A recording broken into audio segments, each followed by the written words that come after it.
Hi everyone, welcome back to MA educational tricks. Last వీడియోలో నా SGT score, school assistant, అదేవిధంగా TET score details అయితే మీతో share చేసుకున్నా కదా. అయితే ఎస్ఏ బయాలజీకి సంబంధించి హోప్స్ అయితే మెల్లగా తగ్గిపోతున్నాయి నాకైతే. బట్ ఎస్జిటికి సంబంధించినటువంటి కాల్ లెటర్ అయితే వచ్చింది రీసెంట్గా. దానికి సంబంధించినటువంటి సర్టిఫికేట్ వెరిఫికేషన్ కూడా కంప్లీట్ చేసుకున్నాను. అయితే మరి నా జర్నీ ఎలా కొనసాగింది 2018 నుంచి మరి 2025 దాకా నేను నా ప్రిపరేషన్ ఎలా కొనసాగించాను ఇన్ని సంవత్సరాలుగా అనేటువంటి మరి ఈ జర్నీ విషయం గురించి మీతో షేర్ చేసుకోవాలని నేను ఈ వీడియో చేస్తున్నాను. ఏదో సాధించాను అని కాదు కానీ, నాలాగా ఎవరైతే హౌస్ వైఫ్స్గా ఉండి ఇంట్లోనే ప్రిపేర్ అవుతూ పిల్లల్ని బ్యాలెన్స్ చేస్తూ మరి చదువుకునే వాళ్ళకు ఒక చిన్న మోటివేషన్ లాగా ఉంటుందని చెప్పేసి నేను ఈ వీడియో అయితే చేస్తున్నాను. అండ్ సింగిల్గా ఉన్న వాళ్ళ కోసం, మరి పెళ్ళై పిల్లలున్న వాళ్ళే ఇంతగా చదువుతున్నప్పుడు సింగిల్గా ఉన్న మనం ఎంత చదవాలి, మనం ఎంత కష్టపడాలి అని మీకు ఒక చిన్న మోటివేషన్ లాగా ఉండాలని చెప్పేసి నేను ఈ వీడియో అయితే చేస్తున్నాను. దీనికంటే ముందుగా ఫస్ట్ నా పేరెంట్స్కి, మా అత్తయ్య మామయ్యకి అండ్ మా హస్బెండ్కి నేను వాళ్ళు ఇచ్చినటువంటి సపోర్ట్ వల్లే నేను ఇంత దూరం రాగలిగాను. కాబట్టి వాళ్ళకి ఎప్పటికీ నేను రుణపడే ఉంటాను. అండ్ లైఫ్లో ఎవరికైనా సారీ చెప్పాల్సి వస్తే ఖచ్చితంగా నా పిల్లలకి నేను సారీ చెప్పాలి ఖచ్చితంగా. ఎందుకంటే ఆల్మోస్ట్ 1.5 ఇయర్ పిల్లలు నా దగ్గర లేరనమాట. ఎగ్జామ్ మూమెంట్ అని చెప్పేసి నేను పిల్లల్ని అత్తయ్య మామయ్య దగ్గర పెద్దమ్మాయిని, అదేవిధంగా మమ్మీ డాడీ దగ్గర చిన్నమ్మాయిని వదిలిపెట్టి నేను చదివాను అనమాట. ఆల్మోస్ట్ 1.5 ఇయర్ పిల్లలు నన్ను అయితే బాగా మిస్ అయినారు. ఆ విషయంలో నేను మరి పిల్లల ఫ్యూచర్ కోసమే కదా ఇంత హార్డ్ డెసిషన్ తీసుకుంది అని చెప్పేసి మైండ్లో వచ్చేది. బట్ ఉంటుంది కదా మనకి ఖచ్చితంగా పిల్లల్ని మిస్ అయ్యేది. కాబట్టి పిల్లలు నన్ను బాగా మిస్ అయిపోయినారు అనమాట ఈ 1.5 ఇయర్. సో సారీ చెప్పాల్సి వస్తే అది నా పిల్లలకే అనమాట. అండ్ ప్రిపరేషన్ ఎలా కొనసాగించాను ఏంటి అనేది నేను చెప్పాలి. 2018 డిఎస్సి రాసేటప్పుడు ఒక నోటిఫికేషన్ అనేది ఇస్తాడు. నోటిఫికేషన్లో మనకు సిలబస్ కాపీ ఉంటుంది. నోటిఫికేషన్లో ఎగ్జామ్ ప్యాటర్న్ గురించి ఉంటుంది. అసలు టెట్కమ్ టీఆర్టీ రాస్తున్నానా లేదంటే డిఎస్సి రాస్తున్నానా అనే బేసిక్ నాలెడ్జ్ కూడా లేకుండా నేను ఎగ్జామ్ అయితే రాసాను అనమాట. కేవలం కోచింగ్ సెంటర్స్లో చెప్పింది అండ్ వాళ్ళు ఇచ్చిన నోట్స్ని మాత్రమే నేను మరి బేస్గా చేసుకుని నేను ఎగ్జామ్ అయితే రాసినాను. మరి ఆ ఎఫర్ట్స్ చూసినప్పుడే మనకు అర్థమవుతుంది. మనం 100% ఎఫర్ట్స్ పెట్టినప్పుడే మనకు 100% రిజల్ట్ అనేది ఉంటుంది కదా. అదేవిధంగానే నాకు నా ప్రిపరేషన్ స్ట్రాటజీ అనేది నాకు అప్పుడు వర్కౌట్ అవ్వలేదు. 2018 డిఎస్సి అప్పుడు నాకు జాబ్ అయితే రాలేదనమాట. బట్ నాకు అప్పుడు అర్థమైందనమాట, ప్రిపరేషన్ ఈ విధానం ఇది కాదు, నేను కరెక్ట్ వేలో పోవడం లేదు అని నాకు అర్థమైందప్పుడు. అయితే మనం నేర్చుకునే పాఠాలు కొన్నిసార్లు ఏమవుతుందంటే మన జీవితాన్ని చాలా ముందుకు తీసుకెళ్ళిపోతాయి కదా. సేమ్ మన డిఎస్సి ప్రయాణం మరీ ఘోరంగా ఉంటుంది. ఇంకా నేను ఎప్పుడైతే జాబ్ మిస్ అయిపోయింది, తర్వాత మనకు మళ్ళీ ప్రతి సంవత్సరం డిఎస్సి అని చెప్పేసి మనకు మరి వైఎస్ఆర్సీపీ ప్రభుత్వంలో మనకు ఎవరికి ఇయ్యనంత హోప్ మనకైతే ఇవ్వడం జరిగింది. సో నేను ఇంకొకటే అనుకున్నా అనమాట, నెక్స్ట్ డిఎస్సి పడేలోపు నేను వెల్ ప్రిపేర్డ్గా ఉండాలి. ఎప్పుడు ఎగ్జామ్ పెట్టినా నేను ఎగ్జామ్ రాసే విధంగా నా ప్రిపరేషన్ స్టార్ట్ చేయాలి అని చెప్పేసి అప్పుడే నేను ఫిక్స్ అయిపోయినాను. అయితే ప్రిపరేషన్ కొనసాగిస్తూనే ఒక చిన్న ఇన్కమ్ సోర్స్ అనేది ఉండాలి అని నేను మైండ్లో ఫిక్స్ చేసుకున్నాను అనమాట. జస్ట్ అమ్మాయిలకి ఖచ్చితంగా ఉంటుంది ఇది. మరి పేరెంట్స్కి కానీ చేసుకున్న హస్బెండ్కి కానీ కొద్ది గొప్ప హెల్ప్ చేయాలి అనేటువంటి ఒక మైండ్లో రన్ అవుతూ ఉంటుంది. అమౌంట్ అనేది సంపాదాలి, ఏదో ఒక చిన్న జాబ్ చేయాలి అని చెప్పేసి. సో ఆ విధంగా నేను ఏం చేసిన అంటే, వేరే సైడ్ వెళ్ళకుండా ఎడ్యుకేషనల్ డిపార్ట్మెంట్లోనే ఉండాలి, అది నా ప్రిపరేషన్కి యూజ్ అవ్వాలి అన్నట్టుగా నేను చాలా రీసెర్చ్ చేసినాను. అప్పుడు నాకు కొన్ని చోట్ల టెస్ట్ సిరీసెస్ రాసేవాళ్ళు, కంటెంట్ రైటర్స్ కావాలని చెప్పేసి కొన్ని చూసి నేను వెతుక్కున్నాను అనమాట. అలా నేను first 8th class physics content రైటర్గా అయితే జాయిన్ అయినాను. ఆన్లైన్ అనమాట మొత్తము. ఇంట్లో కూర్చొని నేను బిట్స్ ప్రిపేర్ చేసి వాళ్ళకి పంపించేదాన్ని. అలా కంటెంట్ రైటర్గా ఆల్మోస్ట్ మనల్ని ఎగ్జామ్ రాసే ఒక 1 మంత్ వరకు కూడా నేను 1 మంత్ ముందు వరకు కూడా నేను వాళ్ళకు బయాలజీ బిట్స్ అనేవి రాసినాను. బయాలజీ నా కంటెంట్ కాబట్టి, బయాలజీ నా సబ్జెక్ట్ కాబట్టి, నా ప్రిపరేషన్‌కి బాగా యూజ్ అవుతదని జెప్పేసి, ఓన్లీ డీఎస్సీ ఎగ్జామ్స్‌కి మాత్రమే నేను కోచింగ్ సెంటర్స్‌కి బిడ్స్ రాసేటువంటి ఒక మరి జాబ్‌ని నాకు నేనుగా ఆ జాబ్ అనేది క్రియేట్ చేసుకున్నాననమాట. అమౌంట్ పరంగా పర్ బిట్ మనకొక రూ. 5, రూ. 7 అలా ఇచ్చేవాళ్ళు. బట్ చిన్న చిన్న వాటికి యూజ్ అవుతది గదా! అని నేనది కంటిన్యూ చేస్తున్నాను. ప్లస్ ఏమంటారు, నా ప్రిపరేషన్‌కి యూజ్ అవుతది గదా! అని జెప్పేసి అలా ఒక ఇన్‌కమ్ బెట్టుకున్నాను. అదేవిధంగా ఎంట్రీ యాప్ అని జెప్పేసి మనకు తెలంగాణ డీఎస్సీకి సంబంధించి ఉండింది. 2022లో నేను ఆ ఎంట్రీ యాప్‌లో గూడా నేను వర్క్ చేశాను. సైకాలజీ చెప్పేదాన్ని. అక్కడ గూడా పర్ అవర్ 500, 700 ఆ విధంగా ఇచ్చేవాళ్ళు. ఆల్మోస్ట్ 1 ఇయర్ అక్కడ వర్క్ చేశాననమాట. దాని తర్వాత యాప్ వాళ్ళు తీసేయడం జరిగిందనమాట. అది యాప్ అంత గ్రో లేదని జెప్పేసి వాళ్ళు ఆ యాప్‌లో తీసేయడం జరిగిందనమాట. సో, అక్కడ జాబ్ పోయినట్టే అనమాట. అయితే ఈ ఇన్‌కమ్ అని గాదు గానీ, నాకు నాలెడ్జ్ బాగా పెరిగిందనమాట. ఆ 2 ఇన్‌కమ్ సోర్స్ వల్ల. సో, అలా ఒక చిన్న ఇన్‌కమ్ పెట్టుకున్నాను. బయటికి బోయి ప్రైవేట్ స్కూల్స్‌లో చెప్పి చాలినంత జీతాలతో ఎందుకు మనం ఇబ్బంది పడాలి? మన దగ్గర టాలెంట్ ఉన్నప్పుడు, మన దగ్గర కంటెంట్ ఉన్నప్పుడు, మనమే ఒక ఇన్‌కమ్ సోర్స్ క్రియేట్ చేసుకోవచ్చు కదా! అని జెప్పేసి నేను అలా చేసుకోవడం జరిగిందనమాట. ఇది పక్కకు పెడితే ఫస్ట్ నేనేం జేసినా అంటే, మొత్తం అన్ని సబ్జెక్ట్స్‌కి సంబంధించినటువంటి షార్ట్ నోట్స్ అయితే నేను ప్రిపేర్ చేసుకున్నాను. అయితే 19, 20 ఆ మూమెంట్ గదా! మనకు 22 వరకు ఆల్మోస్ట్ రాసుకుంటూ వచ్చానమాట అన్నీ. నోట్స్‌లు రాసుకుంటూ వచ్చినప్పుడు ఏమైందంటే సిలబస్ మారిపోయింది. సిలబస్ మారిపోయేలోపు మళ్ళీ జీరో నుంచి స్టార్ట్ చేయాల్సొచ్చిందనమాట. మళ్ళీ జీరో నుంచి స్టార్ట్ చేయాల్సొచ్చినప్పుడు ఇంకా ప్రతి సబ్జెక్ట్‌కి నేను ఫస్ట్ చేసినటువంటి పని ఏంది అంటే షార్ట్ నోట్స్ ప్రిపేర్ చేసినాను. సైకాలజీ తర్వాత పీఐఈకి నేను ఎటువంటి షార్ట్ నోట్స్ ప్రిపేర్ చేయలేదు. జస్ట్ 2018 నా నేను ఎస్ఎన్ఎస్ పబ్లికేషన్స్ ఒక బుక్ కొన్నాననమాట. అదే కంటిన్యూ చేసినాను. కొత్తది కూడా కొనలేదు. నెక్స్ట్ తర్వాత మనకి జీకే వచ్చేసి స్టాండర్డ్ జీకేకి సంబంధించి నేను హైటెక్ విజయ రహస్యం ఫాలో అయ్యేదాన్ని. మన ఎగ్జామ్‌కి కూడా నేను అదే ఫాలో అయినాను. దాని తర్వాత తెలుగు, మ్యాథ్స్, సైన్స్, సోషల్ అన్నీ కూడా షార్ట్ నోట్స్ ప్రిపేర్ చేసుకున్నా. మ్యాథ్స్ ఎలా ప్రిపేర్ చేసుకున్నా అంటే టోటల్‌గా మనకు థర్డ్ నుంచి 10థ్ క్లాస్ వరకు ఫార్ములాస్ అన్నీ గూడా ఒకే చోట గ్యాదర్ చేసి పెట్టుకున్నాను. తర్వాత మీకు వీలైతే షార్ట్ నోట్స్‌కి సంబంధించి ఒక సెపరేట్ వీడియో చేస్తా. ఎందుకంటే అన్నీ ఒకే దాంట్లో మనం చెప్పడానికి కాదు గదా! అట్లా ప్రతి సబ్జెక్ట్‌కి సంబంధించి షార్ట్ నోట్స్ ప్రిపేర్ చేసుకున్నాను. చాలా చిన్నగా ఎక్కువ మరి బండిల్స్‌గా కాకుండా జస్ట్ షార్ట్ నోట్స్ చూసిన వెంటనే మనకి చదవాలి అనిపించే విధంగా నేను నోట్స్ అయితే ప్రిపేర్ చేసుకున్నాను. ఎంతలా యూజ్ అయిందంటే, నేను ఎస్‌జిటి ఎగ్జామ్ రాసేటప్పుడు కొన్ని బిట్స్ చూసినప్పుడు, నా నా షార్ట్ నోట్స్‌లో లైనే తీసి వీళ్ళు బిట్ ఇచ్చారా అన్నట్టుగా నాకు అనిపించిందనమాట. అంతలా నాకు షార్ట్ నోట్స్ అనేది యూజ్ అయింది. కాబట్టి డెఫినెట్‌లీ ఆ షార్ట్ నోట్స్ ఎలా ప్రిపేర్ చేసుకోవాలి, ఏంటి అనేది కూడా నేను వీడియో చేస్తా. ఇలా ఫస్ట్ నేను చేసిన మొదటిది ఏంటంటే షార్ట్ నోట్స్. తర్వాత టెస్ట్ సీరీసెస్. నేను ఏదైనా టెస్ట్ సీరీసెస్ ఫాలో అయినానా అంటే కొన్ని టెస్ట్ సీరీసెస్ తీసుకున్నాను గానీ, ఆ ఎగ్జామ్స్ రాసేటప్పుడు కొద్దిగా భయమేసేదనమాట. 9థ్, 10థ్ హెవీగా ఇచ్చేవాళ్ళు. దానివల్ల ఆహ్, ఎంతైనా కొంచెం మనకి కంటెంట్ హెవీ అయ్యేలోపు ఏంది ఇంత టఫ్‌గా ఉన్నాయి పేపర్ అనిపిచ్చేది.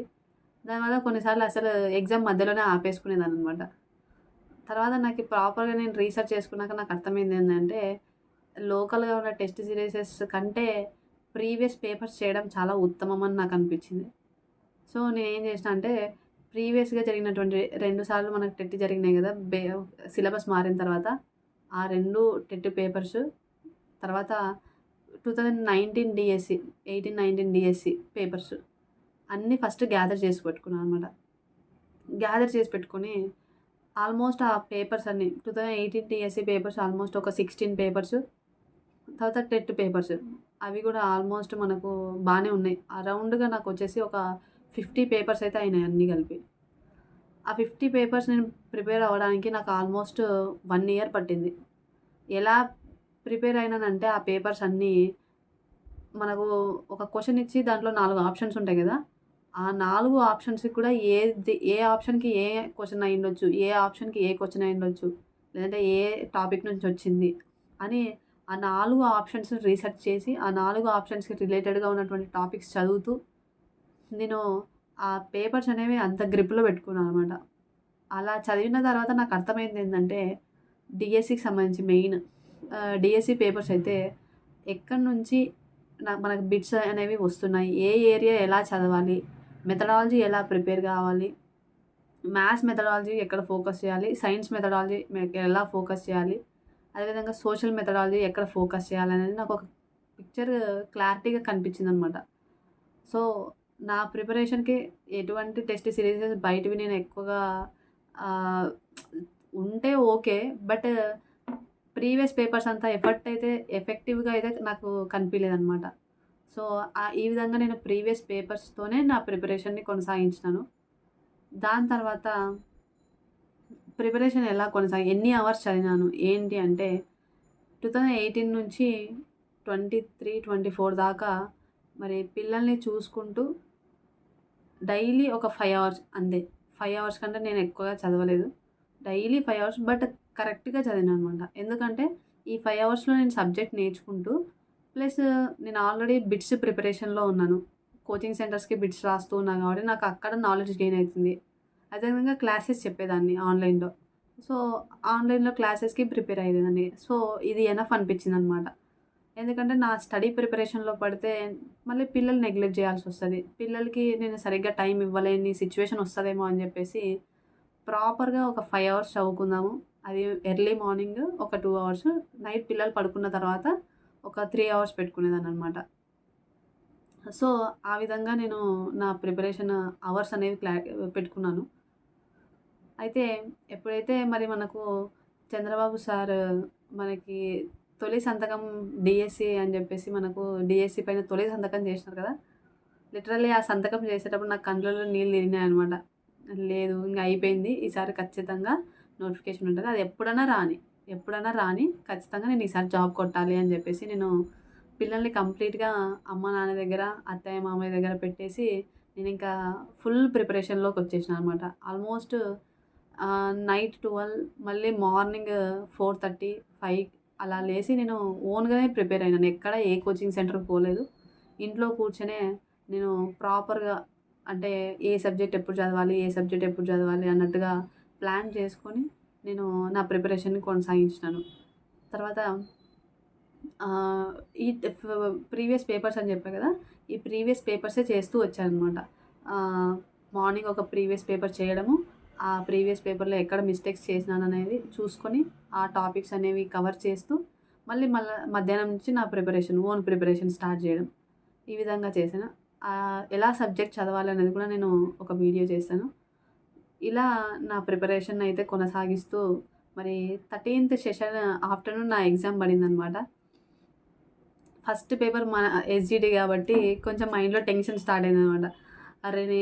ఫస్టే నాదే పడిందా? అసలు పేపర్ ప్యాటర్న్ ఎలా ఉంటదో ఏమో అనే ఈ టెన్షన్ ఉండింది బాగా. కంటెంట్ నేర్చుకునే దానికంటే దీని మీద ఎక్కువ టెన్షన్ ఉండింది.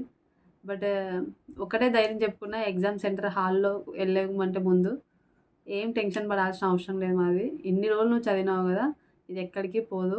నువ్వు ఖచ్చితంగా తిరిగి వచ్చేటప్పుడు ఎస్‌జిటి టీచర్‌గానే బయటికొస్తావు నువ్వు" అని నాకు నేను మోటివేట్ చేసుకున్నాననమాట. ఆ విధంగా నేను మోటివేట్ చేసుకొని ఎగ్జామ్ రాయడానికి కూర్చుంటే, అసలు కరెంట్ అఫైర్స్ జీకే చూసేలోపు మైండ్ ఇంగ షాక్ అయ్యాననమాట అసలు. ఇంగ ఎత్తిపోయిందిలే ఎగ్జామ్ అనుకున్నాను. అయితే పీఐఈ ఎప్పుడైతే స్టార్ట్ చేసినానో కొంచెం హోపొచ్చింది. పీఐఈ, సైకాలజీ, తర్వాత తెలుగు కంప్లీట్ చేసినాక కొంచెం ధైర్యం వచ్చిందనమాట. మంచిగానే పెడుతున్నానని నాకు ఒక హోపొచ్చింది. ఈ మధ్యలో అంటే ఎగ్జామ్ రాసి ఏమంటారు ప్రిపరేషన్ స్టార్ట్ చేసి, ఎగ్జామ్ రాసి, ఈ మధ్యలో చాలా మాటలు విన్నాననమాట. ముఖ్యంగా పెళ్ళైన అమ్మాయిలకి ఇవి ఎక్కువగా వినిపిస్తాయి. ఏందంటే, హస్బెండ్ సంపాదిస్తున్నారు గదా! నువ్వు గూడా సంపాదియాలనా ఏమన్నా? లేదంటే పిల్లలున్నారు గదా! పిల్లల్ని చూసుకోకుండా నువ్వు ఏం చదువు చదువుతున్నావు? పిల్లల్ని బాగా చూసుకుంటే చాలు గదా! అన్నట్టుగా. తర్వాత పిల్లల్ని వదిలేసి నువ్వు ఎట్లా చదువుతావో ఎట్లా చదవాలనుకున్నావో ఏమో అన్నట్టుగా చాలా మాటలు. కొన్నిసార్లు కొన్ని ఫంక్షన్స్‌కి అటెండ్ కాలేము. కొన్నిసార్లు కొన్ని వదులుకోవాల్సొచ్చేదనమాట. అన్నీ వదిలేసి చదువుతుంది. ఆహ్, వస్తదో రాదో అన్నట్టుగా కొన్ని వెనకాల మాటలు చాలా విన్నా నేనైతే పర్సనల్‌గా. ఒకటి మనకు స్ట్రగుల్స్ అనేవి ఖచ్చితంగా ఉంటది. ఏదైనా గానీ, ఆ స్ట్రగుల్స్ అనేవి మనం తీసుకున్నప్పుడే మనం ఆ సక్సెస్‌కి మనము ఖచ్చితంగా అర్హులము. ఇప్పుడు అసలు ఇలాంటి పర్సన్స్ నుంచి ఫోన్ కాల్స్ వస్తాయా అనుకున్న వాళ్ళ నుంచి గూడా ఫోన్ కాల్స్ వస్తున్నాయన్నమాట.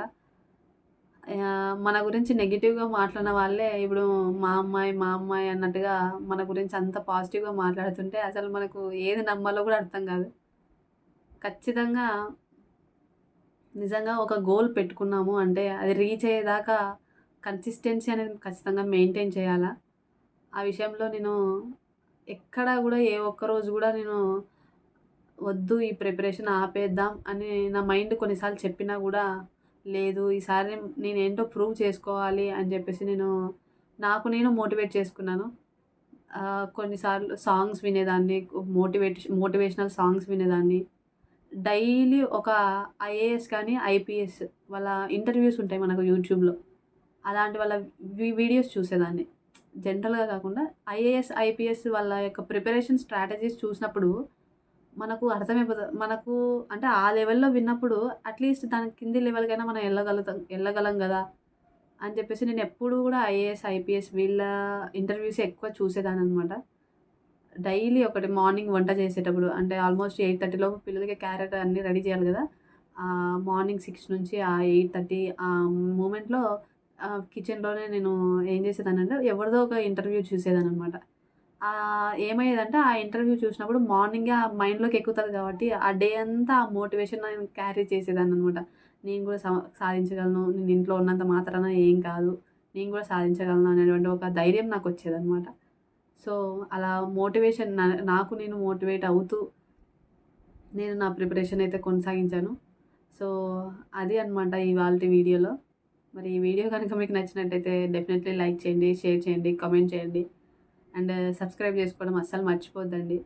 అండ్ నెక్స్ట్ కొన్ని వీడియోస్ అనేవి చేస్తాను. షార్ట్ నోట్స్ ఎలా ప్రిపేర్ చేసుకోవాలి, ప్రీవియస్ పేపర్స్ అనేవి ఎలా ప్రిపరేషన్ చేయాలి, అంటే ఎలా ప్రిపేర్ అవ్వాలి.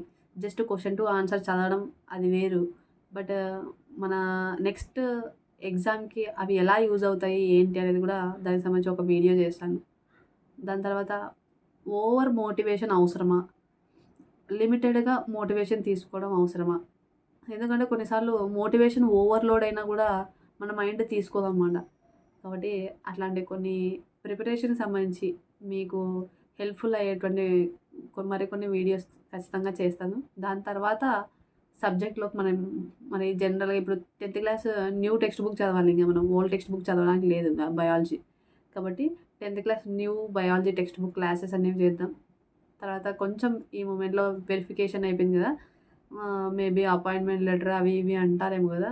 సో, కొంచెం బిజీగా ఉండొచ్చు. బట్ వీడియో లేట్ అయినా పర్లేదు. ఖచ్చితంగా నేను మీకు అందుబాటులోనే ఉంటాను. ప్రిపరేషన్ టెట్ అనేది గూడా అంటున్నారు గాబట్టి, మరి టెట్ ప్రిపరేషన్ గూడా మనం ఎలా చేయాలి? ఎందుకంటే, ఈ డీఎస్సీకి డిసైడింగ్ ఫ్యాక్టర్ అయిపోయింది టెట్. ఎవరికైతే టెట్ స్కోర్ హైగా ఉందో మొత్తం ముందుకెళ్ళిపోయినారు. కాబట్టి టెట్ అనేది చాలా క్రూషియల్‌గా మారింది గాబట్టి, ఖచ్చితంగా ఈసారి ఫోకస్ చేయాల్సింది ఫస్ట్ టెట్ పైనే ఫోకస్ చేయాలి. కాబట్టి మంచి మార్క్స్ ఎలా గెయిన్ జేసుకోవాలి, ఏంటి అనేది మనము ఇంటరాక్ట్ అవుతూ మోటివేట్ అవుదాం. అన్నీ ఒకే వీడియోలో బాగోదు. కాబట్టి మళ్ళీ నెక్స్ట్ వీడియో చేసినప్పుడు మరికొన్ని విషయాలు తెలుసుకుందాం. ఓకే. మరి thank you so much and have a nice day.